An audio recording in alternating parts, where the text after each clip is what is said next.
Baik, Assalamualaikum warahmatullahi wabarakatuh. Alhamdulillah, wassalatu wassalamu ala rasulillah wa ala alihi wa ashabihi wa mawala amma ba'du. Teman-teman karom yang dimuliakan oleh Allah subhanahu wa ta'ala, siang ini Alhamdulillah kita semua masih diberikan berbagai kenikmatan ya, berbagai karunia dari Allah subhanahu wa ta'ala, kemudahan dan berbagai halnya yang menuntut kita semuanya harus terus mensyukuri nikmat tersebut, memanfaatkan nikmat tersebut untuk hal-hal yang diridhoi pemberinya. Salat dan salam semoga tercurah limpahkan kepada Nabi kita Nabi Muhammad Sallallahu Alaihi Wasallam.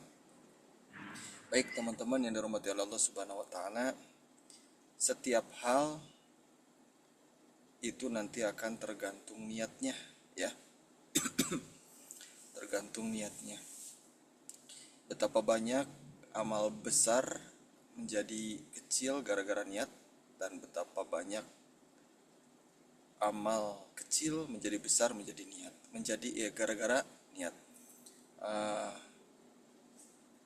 Begitu juga di dalam membaca Al-Quran. Membaca Al-Quran itu adalah hal yang sangat besar, tapi bisa jadi kecil ketika itu tidak diniati dengan cara benar.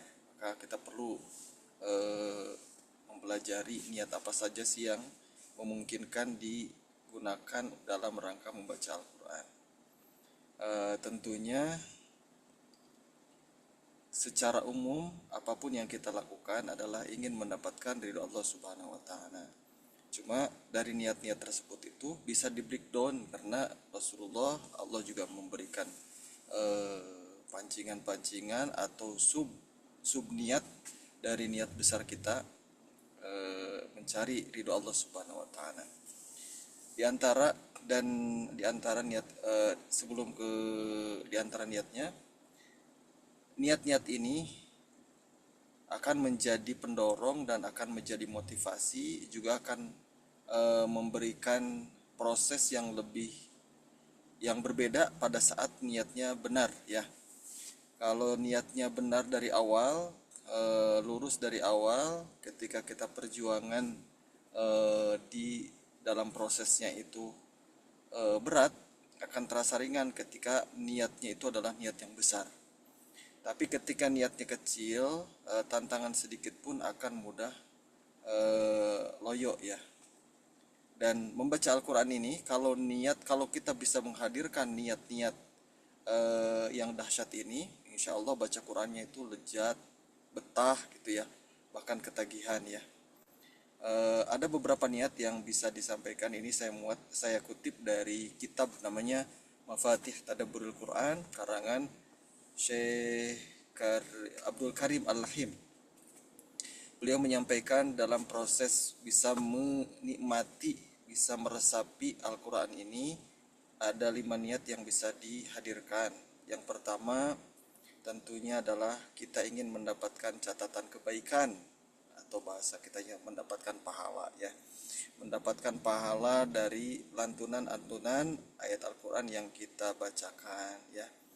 Baca Quran itu masya Allah ya, sama Allah subhanahu sama Rasulullah SAW disampaikan baca Quran itu kebaikannya, pahalanya bukan dicatat per kali melakukan, bukan per gerakan, bukan per kalimat, tapi baca Al-Quran itu dihitung kebaikannya per huruf, dan per huruf pun itu bukan dicatat satu kebaikan tapi 10 kebaikan.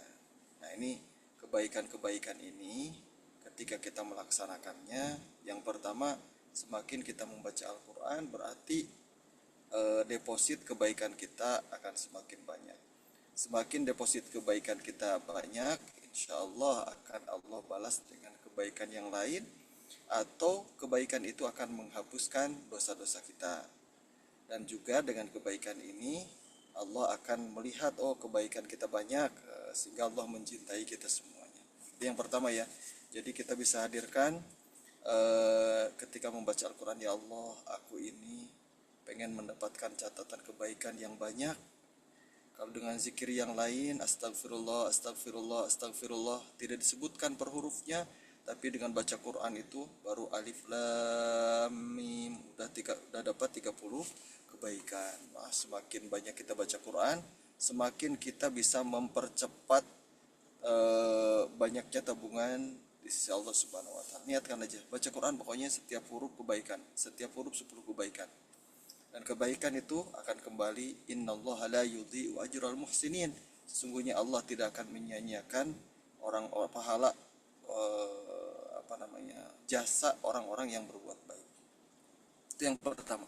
Kemudian yang kedua, teman-teman karom yang dirahmati Allah Subhanahu wa taala, di antara niat kita membaca Al-Qur'an adalah untuk menyampaikan harapan-harapan kita.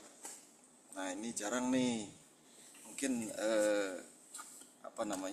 jarang dibahas mungkin ya, tapi seyoganya membaca Al-Quran itu adalah sebagai media untuk mengajukan proposal kita, mengajukan harapan-harapan kita.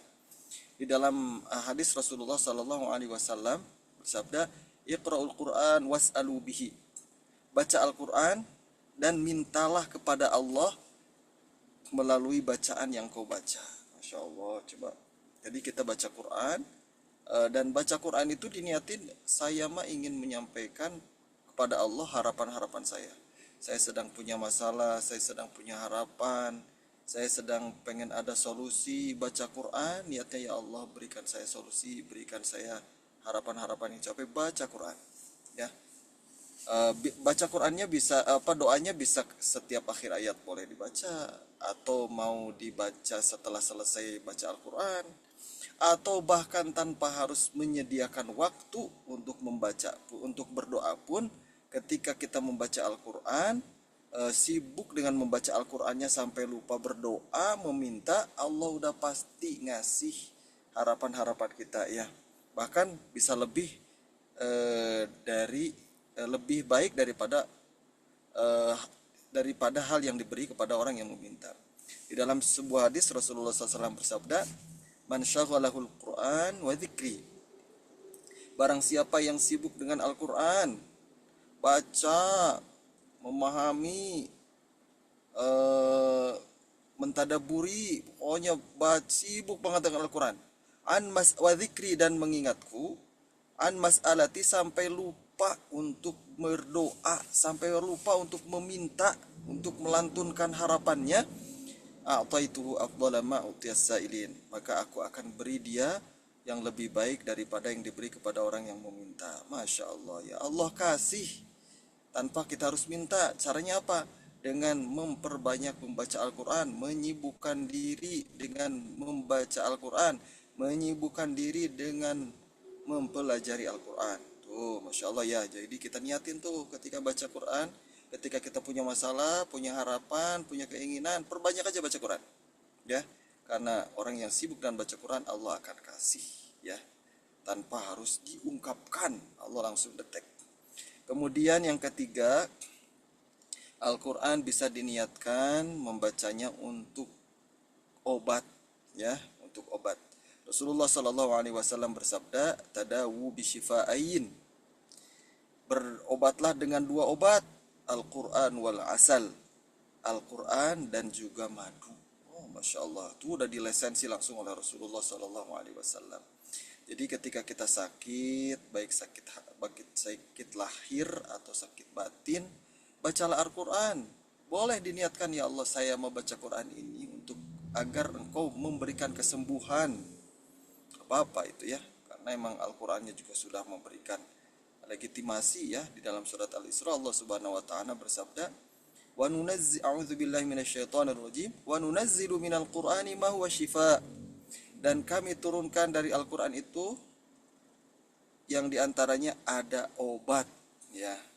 Di dalam surat Yunus Allah Subhanahu wa taala berfirman, ya ayyuhan nasu qad ja'atkum mau'izatun mir rabbikum wasyifaa'un lima fis sudur. Ya Allah, wahai manusia, telah datang kepada engkau petuah dari Tuhan kamu dan juga obat untuk apa yang ada di dalam dada. Baik yang di dalam dada itu bisa yang sifatnya fisik ataupun psikis ataupun metafisik semua bisa diobati dengan Al-Quran. Tentunya tadi niatnya, keyakinannya bahwa Al-Quran menjadi obat, insya Allah Allah akan kabulkan. Tuh yang ketiga ya. Yang ketiga, yang keempat, niat membaca Al-Quran adalah ingin mendapatkan ilmu, ingin mendapatkan petunjuk, ya, ingin mendapatkan petunjuk. Tentunya ini mah harus dengan berusaha memahaminya, berusaha meminta petunjuk kepada Allah Subhanahu Wa Taala, ya, menarik, meminta kepada Allah Subhanahu Wa Taala, berusaha untuk memahaminya, baik secara tekstual ataupun kontekstual ataupun secara apapun ya, karena Al-Quran itu kadang memberikan inspirasi kepada kita bukan hanya dari makna lughawinya, bahkan dari suaranya, dari tata suara, tata ketukan, itu bisa memberikan inspirasi ya. Insya Allah bukan hanya dari makna Arabinya saja ya. Karena Al-Quran itu sangat sangat sangat miracle, bacaannya, bunyinya, tata bahasanya, tata apapun itu bisa menginspirasi. Dari manapun kita bisa mengambil ilmunya ya. Itu untuk mengambil ilmu ya, untuk berharap untuk mendapatkan ilmu. Kemudian yang kelima, niat membaca Al-Quran itu adalah agar kita bisa mengamalkannya, merealisasikan nilai-nilai yang ada di dalam Al-Quran, agar hidup kita dituntun oleh Allah Subhanahu Wa Taala sebagaimana mestinya, karena Al-Quran itu guidance, manual book untuk kita, sehingga kita perlu melakukan hidup ini sesuai dengan manual booknya, sesuai dengan panduan-panduannya, dan panduan hidup kita itu adalah Al-Quran. Nah, 5 niat yang disampaikan ini bisa dipilih salah satunya boleh. Oh, baca Quran sekarang mas saya pengen sawab, pengen jadi pahala aja, udahlah saya pengen memperbanyak pahala. Atau bisa dikombinasikan banyak niat. Oh, saya sekarang pengen dapat pahala juga dapat obat. Eh, atau dikombinasikan tiga, misal saya pengen dapat pahala, dapat obat, juga dapat apa tadi, munajat, berdoa kepada Allah Subhanahu Wa Taala, boleh. Semakin banyak niat yang dihadirkan, semakin banyak manfaat untuk kita. Tuh dahsyat coba niat ini ya. Innamal a'malu bin niat. Gitu ya. Amal itu bisa tergantung niat. Kalau kita bisa mengkombinasikan niat banyak dalam satu amal, maka kita akan mendapatkan pahala banyak dalam satu kali mengamal. Satu kali mendayung, dua tiga pulau terlampaui, itu dengan cara mengkombinasikan, mengkolaborasikan berbagai niat dalam satu gerakan. Jadi kita niat Bismillahirrahmanirrahim, niat baca Quran itu untuk mendapatkan pahala, untuk menjadi obat, untuk meminta kepada Allah, untuk mencari ilmu, untuk amal. Wah, semakin bisa menghadirkan niat-niat ini, semakin kita bisa maksimal memanfaatkan, menerima kedahsyatan dari Al-Quran. Demikian teman-teman yang dirahmati Allah Subhanahu Wa Taala, mudah-mudahan kita terus bisa menjadi sahabat Quran dimanapun, kapanpun, kita selalu terpaut dengan Al-Quran dan rindu untuk melantunkan dan membaca Al-Quran. Tentunya jangan ya kalau di WC, di tempat-tempat yang kotor nggak boleh baca Quran ya. Demikian, mudah-mudahan bermanfaat. Assalamualaikum warahmatullahi wabarakatuh. Waalaikumsalam warahmatullahi wabarakatuh. Masya Allah, hatur nuhun Ustaz Sholah atas pencerahannya gitu ya. Kita meluruskan lagi niat untuk berinteraksi dengan Al-Quran itu ya supaya kita istiqomah gitu ya. Apakah tadi untuk panen pahala, untuk jadi obat atau kita punya proposal kepada Allah gitu ya, menyampaikan harapan-harapan kita atau mungkin mendapat meminta petunjuk kepada Allah gitu ya. Karena Al-Quran ini petunjuk kita ya dalam kehidupan ini dan cahaya dalam setiap langkahnya seperti itu. Semoga kita bisa rutin ya meningkatkan interaksi kita dengan Al-Quran, tapi bukan cuman merutinkannya, tapi niatnya juga menjadi lurus seperti itu. Nah, ngomong-ngomong soal rutinitas, kita mengawali rutinitas kita biasanya pagi-pagi ini dengan sesuatu yang baik ya. akan alangkah lebih baiknya jika kita mengawali hari kita dengan sesuatu yang baik. Nah, salah satunya adalah sedekah subuh bagi sahabat Alki yang ingin bersedekah subuh, kecil sedikit ataupun receh-receh gitu ya, mangga kita awali niat kita di setiap harinya dengan berbagi gitu, karena kebaikan terbaik dimulai saat fajar.